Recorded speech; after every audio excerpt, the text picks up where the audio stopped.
Okay, welcome back to day 2 of Perfect Competition. We're going to look at how to graph perfect competition today and look at how to identify on a graph how much profit a perfectly competitive firm is making in the short run. You'll find all this information in your book in the chapter listed there and the page numbers as well. And so let's go ahead and get started. You might remember from last class that we talked about how profit is equal to total revenue minus total cost. And we talked about how if we divided profit of that equation by quantity, we could get profit per unit is equal to total revenue divided by quantity minus total cost divided by quantity. And you'll also remember that we said that total revenue divided by quantity is equal to your price, because that's your average price, and your average price is equal to your marginal price because the price never changes for products in perfect competition. And so we can replace TR divided by Q and put in price, and we know that total costs divided by quantity is equal to average total costs. And so we could rewrite this profit formula to say that profit is equal to price minus average total cost times quantity. So in essence, if price is greater than average total cost, then we know that that number is going to be a positive number and we'll have positive profit. We know that if price is equal to average total cost, then profit number will be 0. And we know that if price is less than average total cost, then the number in parentheses will be negative, and so therefore we'll have negative profit. And knowing that kind of helps us when we look at the graph. So let's take a look at an example.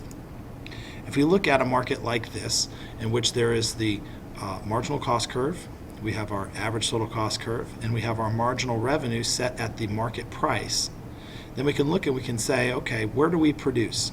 We know that the optimum output rule tells us we produce where marginal revenue equals marginal cost, and that's where the marginal revenue line crosses the marginal cost curve, which is at point E. So we know that the profit maximizing amount of output is going to be 5 bushels of tomatoes.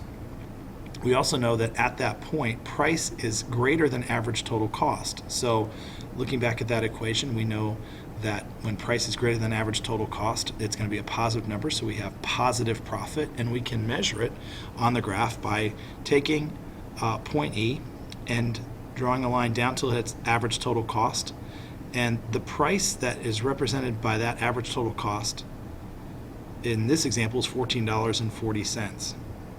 And so this area in green is equal to the profit that we receive. How do I know that? Because I can tell you that total revenue, the total amount coming in, is equal to price times quantity. So that's going to be this rectangle right here.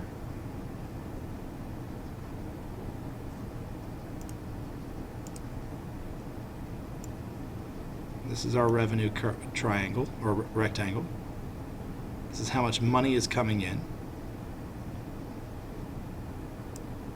And I know that at this point right here, point Z, average total cost times quantity 5 gives us my total cost. And so I can identify the area of cost. So this is my total cost. And I know that the area represented by total cost is now less than the area represented by my total revenue, and so I'm making more revenue than I am paying out in cost. And so I can say safely that this area right here in yellow is going to be my profit. It's the difference between my total revenue box and my total cost box.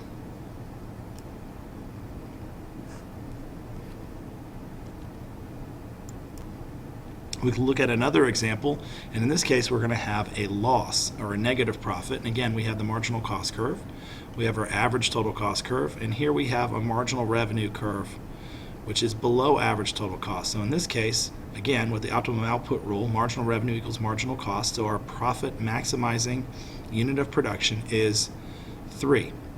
At that point, I have revenues here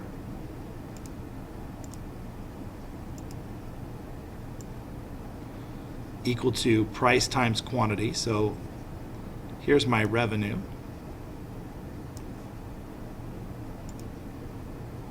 And then I have to look at my costs. In this case, it's quantity times average total cost gives me my total cost. So here's my total cost box. And you can see that I have more costs in this case than I have revenues. So the area that is the difference between the two represents my total loss, my economic loss is right here in this yellow. So anytime that our market price is below the average total cost curve, we have a loss. Anytime it's above the average total cost curve, we have a profit. And when they are exactly equal, we would have normal profit of 0. And we call that the break-even price. So if the price were $14 in this example, we would find that marginal revenue equals marginal cost equals average total cost. And at that point, point C, we would have 0 economic profit. So if we want to go ahead and simplify things, we can say simply that firms are profitable anytime where price is greater than average total cost, and firms will operate at a loss when price is less than average total cost. And when price and average total cost are equal, then we have our break-even point where economic profit is normal or 0. And again, we can see that by looking and saying, well, marginal revenue, this blue line, is equal to marginal cost, and it's also equal to average total cost. So we know our total revenue is $14 per bushel times 4 bushels, so that gives me my revenue. And at the same time, my average total cost, which is total cost divided by quantity, times quantity will give me the same amount of cost as revenue, and when they equal each other, then clearly our profit is 0 or normal. So then the next question we have to ask ourselves is, when do we operate and when do we shut down? Because it turns out that there are some cases in which in the short run you should continue to operate even though you're at a negative profit, and we want to look at why. So should firms operate at a loss? The answer is maybe. It just sort of depends. What we need to look into is the difference between our fixed costs and our variable costs. The fixed costs have to be paid, and so in essence they're sunk. So it doesn't really matter how much we've paid in fixed costs because we can't recoup that. So we don't use fixed costs as a determiner in what kind of economic decisions we make into the future. Instead, we look at our variable costs, and as long as a firm is able to cover its variable costs, then it is worthwhile to operate. You may still be at a loss, but at least in the short run, it makes sense to continue to stay open. When deciding whether to shut down or not, we need to look at our average variable cost and the relationship between it and price. And that'll help make the decision as to whether or not we should stay open, even if we're operating at an economic loss, or whether we should just shut down entirely and not stay open at all. So we're going to shut down when average variable costs are greater than price. And the reason why is because there's no level of output where we're not continuing to lose more money. We're already losing money in essence with our sunk costs. We've already spent them. But if the price we receive is less than the average variable cost, then for every input I use, I continue to lose more money. And so if I want to minimize my losses, or put another way, maximize my profits, then it makes sense to not stay open, because the price isn't enough to cover even the hourly wage of a waiter if I'm a restaurant. Well, if I can't cover the hourly wage of a waiter, then having the waiter work just makes me further in the hole than I was before. I will keep producing, however. I'll continue to stay open if my prices are greater than average variable cost, because at least in that sense, I can cover my fixed costs and some of my variable costs. And so I actually make slightly more money. I may still be at a loss, but my loss is less when my price is greater than average variable cost. And so in the short run, it makes sense to operate. In the long run, if I'm still in this situation, I'll exit the market and I'll get out of it because it makes no sense to continue to chase negative losses in the long run. But at least in the short run, it makes sense to continue to operate until I can get out of the industry. And so if we want to look at it on a graph, here's what we see. We see a couple of different things in this cost curve and marginal revenue curve. First off, we've got our marginal cost curve that swooshes down. We have our average variable cost and our average total cost.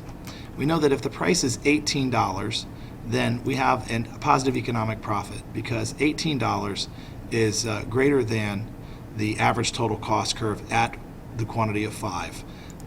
And so that makes sense to operate. So at point E, we have positive profit, and all is well.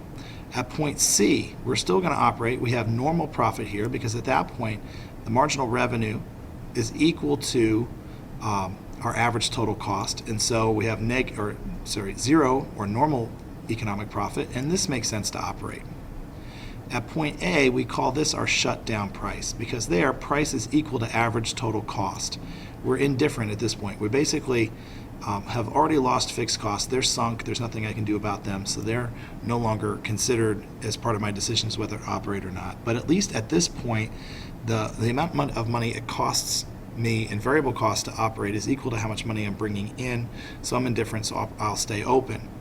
But if I have a price of less than $10, if this is my price here, then what I see is that this is my total revenue, and here is total revenue. But my variable costs are up here. So essentially, I'm losing this much money for every unit I produce, and that's not helpful. So if I hadn't operated at all, if I had just completely shut down, I would have had fixed costs lost. But by operating at this lower price, I have lost fixed costs and I'm losing this much in variable costs. That doesn't make any sense. So in the short run, I'll make the decision to operate as long as my price is above average variable cost. And so if we're looking at the supply curve for an individual firm in the short run, we will supply 0 goods up until the shutdown price. Then at the shutdown price, we'll produce however many goods that represents, in this case 3, and then our supply curve will follow along the marginal cost curve on up into infinity. So we will not produce between 0 and 3 units in this example because that doesn't make any sense. If we're going to produce, we'll produce at least 3 and up to as many as are required given the price set in the market. We're going to do some more practice on this in class, some more examples, some more graphs, and hopefully it'll begin to make some more sense to you. And I will see you in class.